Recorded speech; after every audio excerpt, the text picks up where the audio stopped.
வணக்கம் friends, welcome to Vidya's cooking channel. நான் வித்யாலக்ஷ்மி.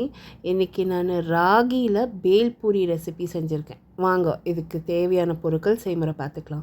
பொடியை வெங்காயம், வெள்ளரிக்காய், பச்சை மிளகா, துருவி வச்சுருக்க கேரட், கேப்சிகம், மல்லித்தழை, புதினா தழை எல்லாமே பொடியாக நறுக்கிக்கணும். தக்காளி, மாங்காய், ஒரு வேக வச்ச உருளைக்கிழங்கு, அரைமுடி எலுமிச்சம்பழம், உப்பு, சில்லி ஃப்ளேக்ஸு, கொஞ்சமாக சாட் மசாலா தூள். இந்த ராகி பொரி நான் கேபிஎன், டிமார்ட், ஸ்விக்கி, ஜொமேட்டோ எல்லா இடத்துலையும், இந்த பிளிங்கிட்டில் எல்லா இடத்துலையும் பார்க்குறேன்.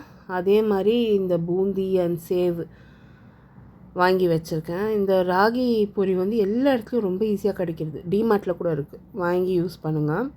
ரொம்ப நல்ல ஒரு ஹெல்த்தியான ஒரு டிஷ் அது.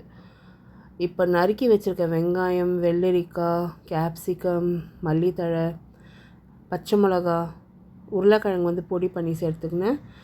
துருவின கேரட் எல்லாமே மிக்சிங் பவுலில் சேர்த்துக்கினேன். மாங்காய் இருந்தால் மாங்காயும் சேர்த்துக்கோங்க, ரொம்ப டேஸ்டியாக இருக்கும்.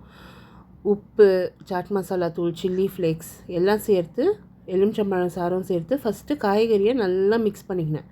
அதுக்கு அடுத்து இந்த ராகி பொரி சேர்த்துக்கினேன். ராகி பொரி சேர்த்ததும் இம்மீடியட்டாக மிக்ஸ் பண்ணி சர்வ் பண்ண வேண்டியது தான். நீங்கள் ரொம்ப நேரம் விட்டிங்கன்னா அந்த காய்கறியிலேருந்து தண்ணி விட்டுட்டே இருக்கும். அந்த ராகி பொரி அந்த சாஃப்ட் ஆகிடும், கிறிஸ்பியாக இருக்காது. அடுத்து பூந்தி, சேவ் சேர்த்து இன்னொரு முறை நல்லா கலந்து இது நான் சர்வ் பண்ணேன். நான் இது லஞ்சுக்கே சாப்பிட்டேன். ரொம்ப நல்லா இருந்தது. ஏன்னா லஞ்சுக்கு டெய்லி இந்த சம்மர் சீசனில் சாதம், குழம்பெல்லாம் சாப்பிட்றதோட இந்த மாதிரி ஒரு சாலட் மாதிரி சாப்பிட்றது நல்லா இருந்தது. நீங்களும் ட்ரை பண்ணுங்கள். ட்ரை பண்ணிவிட்டு உங்களோட கமெண்ட்ஸ் எல்லாம் போஸ்ட் பண்ணுங்கள். இந்த ரெசிபி வீடியோ பார்த்து என்ஜாய் பண்ணிங்கன்னா மறக்காமல் சப்ஸ்கிரைப் பண்ணுங்கள். அடுத்த வீடியோவில் சந்திக்கிறேன் ஃப்ரெண்ட்ஸ். தேங்க்ஸ் ஃபார் வாட்சிங்.